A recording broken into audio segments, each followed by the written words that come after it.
Hello, welcome to episode 2 of Living the Dream. And I just really want to share my story today about how I got here, why I came here, all the little serendipities and weird things that happened, because life is so unpredictable sometimes. But I really feel that when we're destined to do something, life just kind of gives us these little gifts along the way and little hints and just pushes us along. And when you make those right decisions, things just kind of work out the way you want them, right? Well, it did for me anyway. So for any of you out here that don't know, I'm actually an intuitive clairvoyant medium, Reiki master. I do all of that stuff. I'm also an artist. This is a little piece of mine here.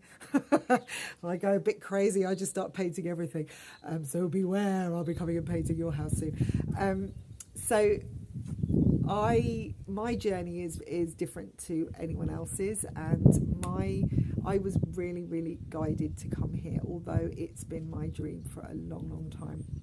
So about 10 years ago, probably more than that, over the last probably 15 years, because I've been here 4.5 now. I'm living in Palomares, near Mahaca, Almeria. You'll know that if any probably have heard of that place because it's in all those TV series, Place in the Sun and A New Life in the Sun, all of that. In fact, I know some of the people that are on there because a lot of them live around here, but this is a really kind of great place to live. So, sorry, going back, I went off pack there, but so about 15 years ago, probably, when we first met, actually, me and my husband, we've been together 20 years, nearly 21 years. We used to come to Spain on holiday, and we originally went to the mainland, Santa Susana, and then we started going to Ibiza, which is our kind of real dream place. So if we're really living the dream, that's where we would be. But unfortunately, Ibiza is quite specialist, and it is one of the expensive places to live. So we used to come here on a holiday. We never been to Mahaca. We'd never been in this area of Spain. We always went back to Ibiza, and it was our one holiday a year, 1 week or possibly 2 weeks, and we'd save all year to go there, and then it was like being home. And I used to sit on the beach and think, God, and I'd love it. The first time I'd get there, I'd think, oh my God, I just want to live here forever. This is just the place to be.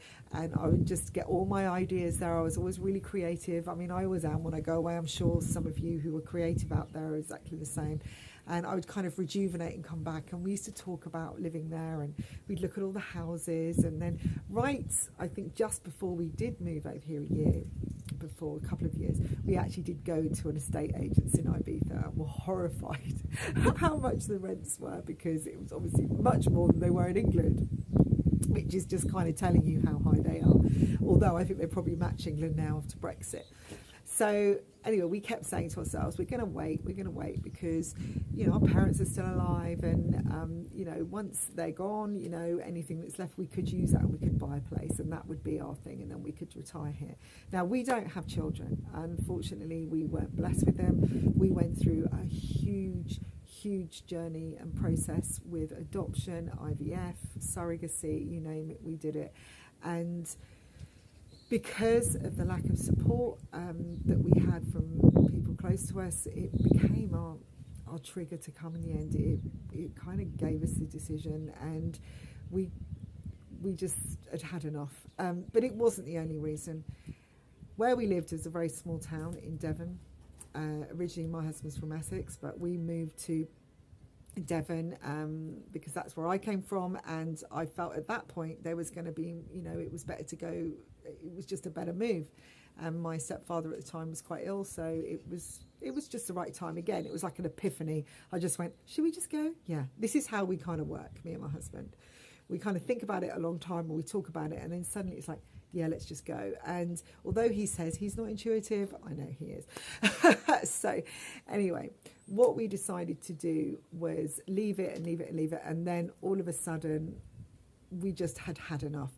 Everywhere I went for work, I'd kind of, I painted murals everywhere. I'd done classes. I was teaching kids. I had a shop. I taught aquafit. I did everything. And then it was like suddenly the doors were just shutting. I've never been lost for ideas. I've always been really positive about everything. I've always been entrepreneurial, and my husband was working as a postman, so it was a really good job, and to walk away from that would be a big deal. So really going when he had a pension would be so much more practical, right? And that would kind of leave everything in the open, and for him, he didn't really know what he could do other than that. And we didn't speak Spanish. I spoke some French, but I mean, I never even learned Spanish. We probably knew one word, so it was kind of a bit weird. But suddenly everything just started closing down. Everything felt kind of more difficult. We looked into lots of various ways, and I said, right, well, let's just start saving. And we continued on for a little while, and then all of a sudden one day I got a call from a friend, fellow medium, and she said, do you want to go for coffee? So we went and had a coffee, and she just said to me, why haven't you gone to Spain yet? Why haven't you moved? You should have gone. And I was like, what? And that was kind of the push in the end, because I thought, I've got confirmation it's the right thing. It was almost like I was waiting for a message. So I went home and I kind of talked a little bit about, in a creative way, with my husband, because he wasn't kind of ready to go that quick. He's not really big into change like I am, but then when he's ready, he's ready. So we always kind of work together in that way, and it's really important if you do move with a partner, and I will be telling you a story later about that, that you are on the same page, because it is a big move. And if somebody is homesick, or you've got grandchildren at home, or you've got a big life at home as well, and one of you doesn't really want to do it, you're not going to be happy, trust me. This dream world will become a nightmare world. So we decided I went home and we discussed it, and I said, why don't we just go on holiday and just see? And suddenly the rental idea came up. We thought we could rent, okay? Because we always thought about buying. It was like, we've got to buy. We've got to have $1 million in the bank to do it. And we were always focusing on the money, not on the know-how or how we could actually structurally do it.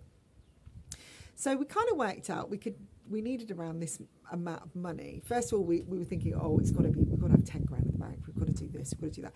And it slowly came down and down and down until we worked out how much we needed to cross over, how we were going to do it, how much that would cost, the actual travel, how much we'd need for rent, how much we would need, for maybe a first month of living, because I work remotely. So I would just be taking my work with me. So it was kind of like, we're just going to be doing really what we do anyway. Because whenever we were on holiday, I was still doing readings. It was kind of a fun, a bit of a running joke, really. A reading comes in, great, I can buy that bag now. I'm sure some of you know what that's like. Anyway, what we decided to do, I just went on Google, literally. I didn't know where could we live, because Ibiza was out, right? It was just not going to even be there for a rental. And someone said, why not do some house sitting? But we have a zoo, okay? We had one dog at the time, and we had 5 cats. 5 cats? Did we have 4 cats? I'm just going to have to go calculate those in my head in a minute. Yeah, we had 5 cats. So, where do we live? That was the next question. So, basically, I just went on Google and just said, where's a really good place to live that is inexpensive, there's work, or, it's very arty, because I thought I want something that's creative and fun. And Mahaka came up, and the pictures were just glorious. And if any of you have seen Mahaka, it is just renowned for its whiteness. I think it has to be white, except for when we had the yellow Sahara storm, and then everything went to orange. And it was just ruined, which was kind of sad. So we'll bring up that if you buy a white place, and why people always have like brown houses, because of these Sahara sand things. The sand rain is oh my God, it's just a disaster. So we looked at that, and I said, so why don't we take a holiday there? See what it's like, check it out. We'll do a 2-week holiday this year, and we won't go to Ibiza or anywhere like that. And we will look at rentals, because on the TV at the time, Spanish Property Choice, and they were there, situated there, and they were showing all this area, and we thought, well, we'll go in there, we'll ask them, let's go and see what's about, because we've seen, it looks like a fun place to be. So we booked a holiday, and we got to Mahaka, and we stayed in this really nice apartment, and it was beautiful. Mahaka is gorgeous. It was right at the end of the season, so it was a little bit quieter than the busy side, which is very different. and we walked. We got off the plane. We were so excited. We started walking to this agency, which was a lot further than we thought. And that's the thing with Oaxaca. There are they love a roundabout here. And it just went on and on and on. And it was really hot. And I remember that year, it was 2018, I do believe. Or was it 2017? I'll have to just double check when I moved here. Yeah, it was 2018, and it was one of the hottest summers that they'd had. And this was late September. We were like, well, it was mid-September. It was about a week ago. And I was just so hot. I remember my husband talking to me, and I was thinking, just let me focus. I can't see what I'm doing. I was just so tired and so hot. Anyway, we never made it there. That time, we went back to the hotel and chilled out. And we went the next day. We got the bus, which was much more sensible.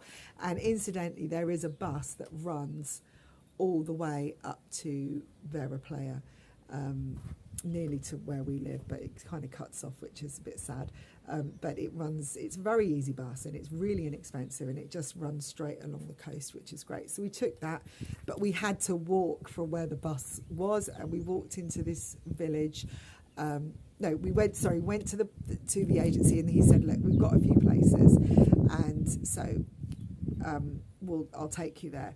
Now, what we did, so we went to look at these places. Yes, hang on, I've just got to get it around the right way. So we went to these places, and he said, there's a little town called Palomares, Anyway, we drove there, and I was like, because it looked really quiet. Now, this was siesta, right? So, of course, everything was shut. I'm used to it now, but it looked really dead, like there was nothing there. And I was kind of looking at the route and checking out how far we were from the town. The town didn't look like much. I was like, I don't know.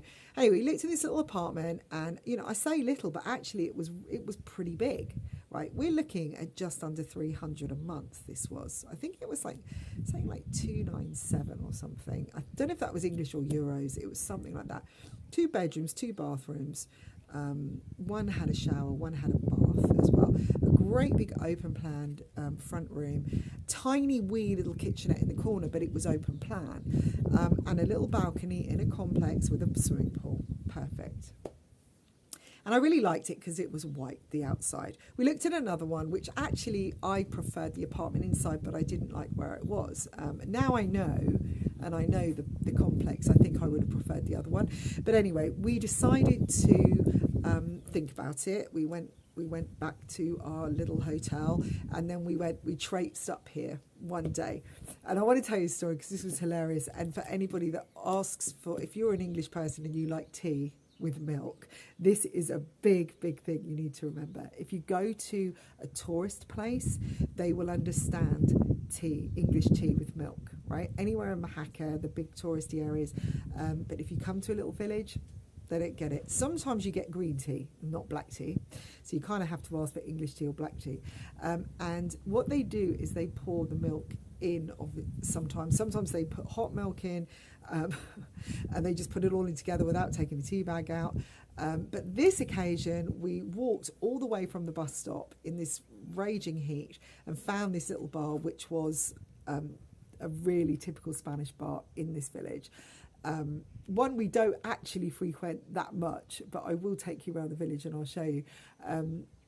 And I asked for tea with milk, and I actually got a whole a cup of hot milk with a tea bag. That was it. There was no water at all. And I'll never forget that because I thought I must learn what tea with milk is. And now I ask for tea with a little cold milk and on the side if necessary. So that is just a little bit of information that people don't think about. And then it's like, what do I do with this? Because English and their tea, right? It's got to be right.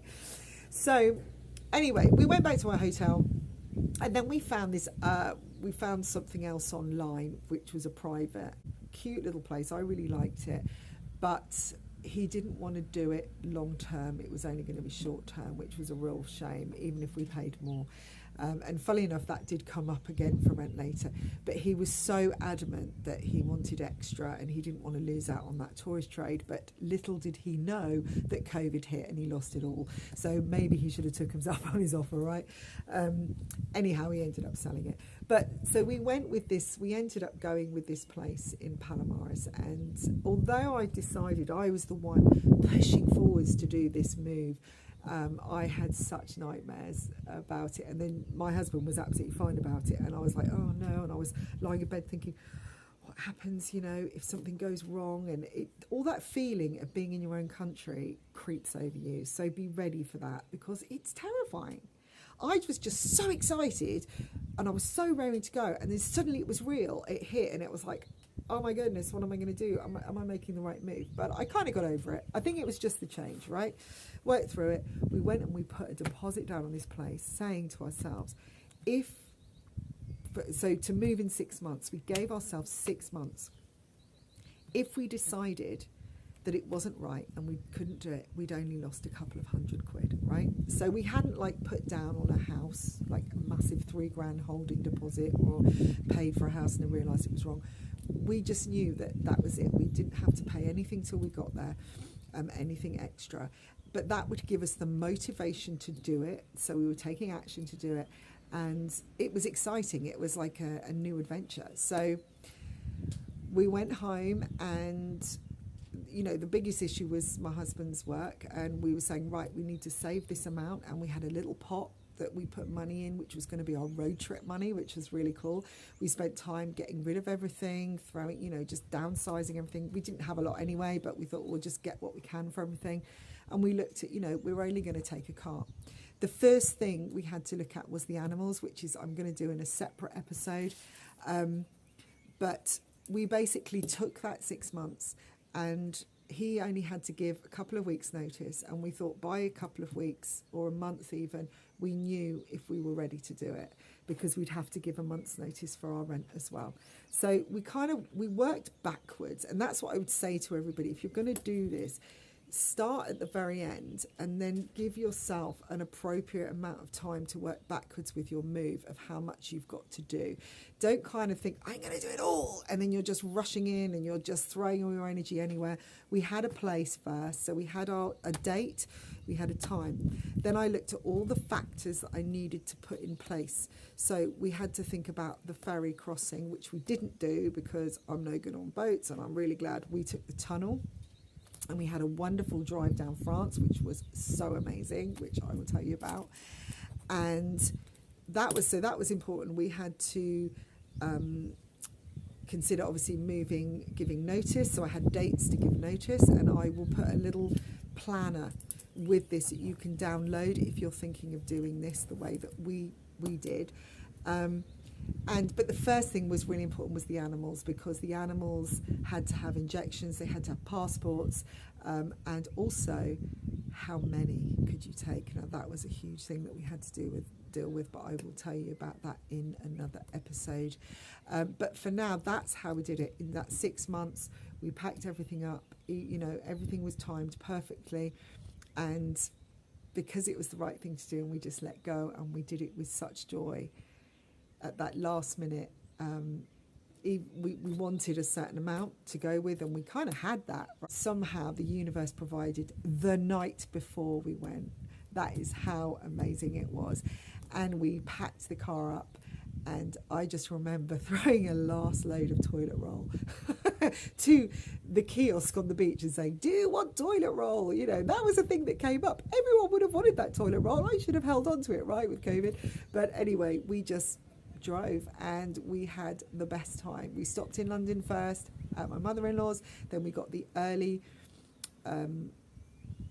train across, which was half an hour into Calais, and then we drove down through France into Spain, and we stopped twice with the animals. There's places to stop with animals which are perfectly adequate, but I would definitely say to take your time if necessary, if you've got cats, for instance, and do what you need to do to keep them calm. Choose a place with space, not too small. And again, that's another story. But we drove down, we got in a few days, we got down to Mahaka, and we went into our new place. And then something else came as a surprise because we were ready to move on almost immediately as we got there. But that will come in another episode. So I hope that you've enjoyed listening to my fun story about how and why I did it. But it was definitely my dream. I knew, even though my husband didn't have work, that I could still work online. I was working remotely. So wherever I went, my work came with me. I didn't have to set up anything. All I thought I needed at that point was a phone line, right? And in England, everyone generally, I don't know anymore actually, but back then most people had a landline. And for me, it was like, I've got to have a landline. So that, again, is another episode that you can watch. But for now, I will leave you and I will catch up again with some more information on my trip and the little things that I had to endure or go through to get settled in my new life in Spain. And I'm still here 4.5 years on, and it has been a whirl. Sun's been up, sun's been down, but I wouldn't go back to England now unless I really had to. But this is the life. This was my dream and I am living it. But there's still more to come, right? So I'll speak to you soon on the next episode. Bye for now.